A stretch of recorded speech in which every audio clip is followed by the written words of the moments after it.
What would you do if you woke up one morning and found 500 strangers camping on your land because an entitled HOA Karen decided she owned it? Well, I didn't call the cops. I didn't argue. Instead, I opened the gate to my bulls.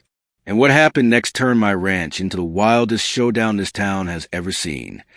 Have you ever woken up to something so bizarre, so absolutely out of place, that for a moment you question reality itself? That was me, standing barefoot on my porch with a steaming mug of coffee, staring out at my ranch in disbelief. At first, I thought my eyes were playing tricks. My quiet, wide-open pasture, normally dotted with grazing cattle, and the occasional deer at sunrise, wasn't quiet anymore. Instead, it was packed with what looked like an entire music festival. Hundreds of cars lined my fence line, their tires crushing my grass. Bright nylon tents stretched across the rolling field like someone had spilled a bag of Skittles over my land. Smoke curled into the sky from hastily built campfires. And music, loud, thumping bass-heavy music, throbbed across my property, scaring my livestock. I squinted, still holding my mug midair. There must have been at least 500 people out there. Kids were running around barefoot. Men were setting up grills. Women were snapping selfies against my barn like it was some rustic Instagram backdrop. My cows were huddled at the far corner of the pasture, clearly panicked. And then there she was, Karen, with her wide-brimmed sun hat, oversized sunglasses, and smug grin, standing in the middle of it all like she owned the place. Clipboard in hand, barking orders, welcoming people like she was hosting a county fair. The blood drained from my face as I marched toward her. Karen, what in the name of all things holy is going on here? She spun, gave me a bright fake smile, and spread her arms wide like some kind of twisted event planner. Isn't it wonderful? Welcome to the first ever HOA community camping weekend. I knew you had so much in used land, so I thought, why not share it? Everyone's been craving outdoor fun. I nearly dropped my coffee. Unused? Karen, this is my pasture. This is where my cattle graze. This isn't a public park. But she waved her hand dismissively. Don't be so uptight. The HOA voted, and the majority agreed it would be perfect. Think of it as a contribution to the community. That's when I realized she truly believed she had the right. I took a deep breath, trying to control the anger boiling inside me. Karen, listen very carefully. The HOA doesn't govern my land. This property is legally outside the subdivision. You can't just invite hundreds of strangers onto it. Her smug smile only grew wider. Oh, but I can. Look around. Everyone's having fun. Don't you want to be the generous neighbor? You got all this land sitting here and people need space. It's not like you're using it. Not using it? My mind reeled. This land wasn't just sitting here. It was my livelihood. Every fence post, every bale of hay, every blade of grass had been sweated over, worked for, and paid for.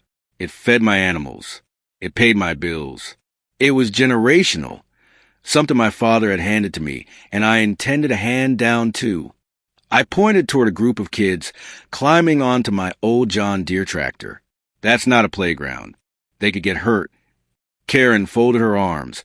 Clipboard pressed to her chest. Then maybe you should have locked it up better. This is a community event, not a liability seminar. That did it. I pulled my phone out of my pocket. Fine. I'm calling the sheriff. Right now. She actually laughed. Go ahead. By the time they arrive, the weekend will be over, and you'll just look like the cranky farmer trying to ruin everyone's fun. Besides, can you imagine the headlines? Local man calls police on children enjoying nature. Doesn't sound very neighborly, does it? Her words were calculated. She knew exactly how to twist things to make me the villain. That's how she operated in the HOA. She bullied, manipulated, and weaponized public opinion. And right now, she thought she had me cornered. But what Karen didn't understand was this.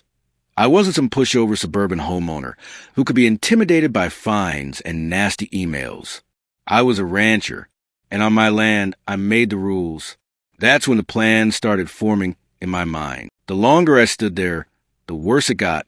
People dragged coolers across my field, leaving deep ruts. Empty beer cans already littered the grass. Someone had lit a fire pit dangerously close to my wooden fence.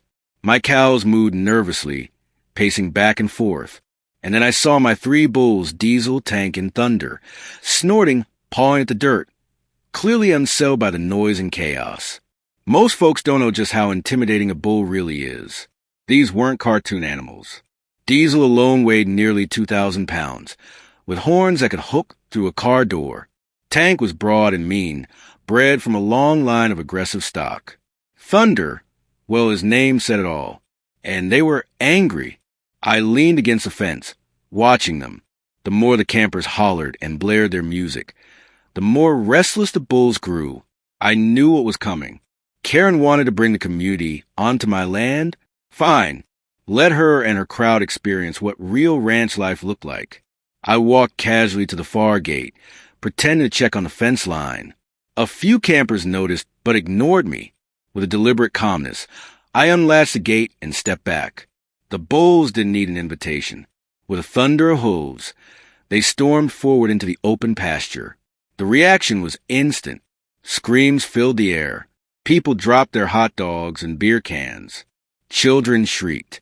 Adults scrambled like ants from a kicked hill. Diesel charged straight through a row of tents, tearing them down like paper. Tank rammed into a camper van, leaving a massive dent. Thunder plowed through a picnic table, scattering food in every direction. Karen froze in place, her clipboard dangling from her hand. "Oh my God! Control your animals!" she shrieked. But I just folded my arms, hiding the grin tugging at my lips. "Not my problem, Karen. This is their land, too." What happened next was pure pandemonium. People sprinted toward the fences, some abandoning their cars altogether. Grown men leapt onto truck beds. Women clutched screaming toddlers as they bolted for safety. One poor guy dove headfirst into a kiddie pool in a desperate attempt to escape Tank.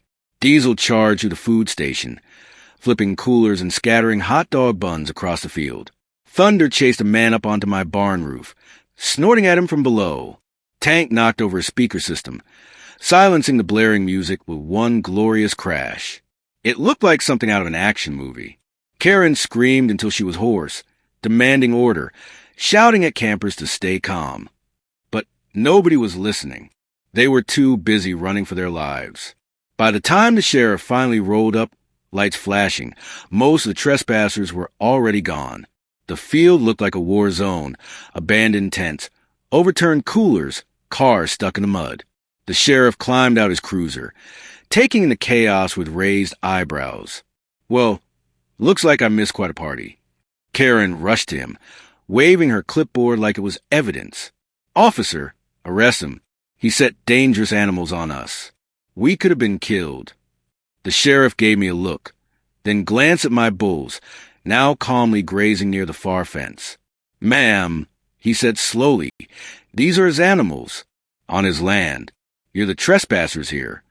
Karen sputtered, but the sheriff cut her off. "You're lucky he doesn't press charges. Pack up your mess and don't come back." The days that followed were glorious. News of the Great Bull incident spread across the county like wildfire. Videos surfaced online of panic campers running, of Diesel flattening tents, of Karen shrieking in outrage. The internet had a field day, and Karen became a local meme almost overnight. Her reputation as the queen bee of the HOA crumbled. Parents mocked her poor judgment. Neighbors rolled their eyes at her commands, and even her closest supporters started distancing themselves. Meanwhile, I came out of it looking like the no-nonsense rancher who stood up for his land. Neighbors I barely knew came by to shake my hand. Some offered to help repair the pasture damage. Others brought over pies and casseroles, saying, "You showed her, that's for sure." Best of all, the sheriff's report held Karen fully responsible for the trespassing and the damages.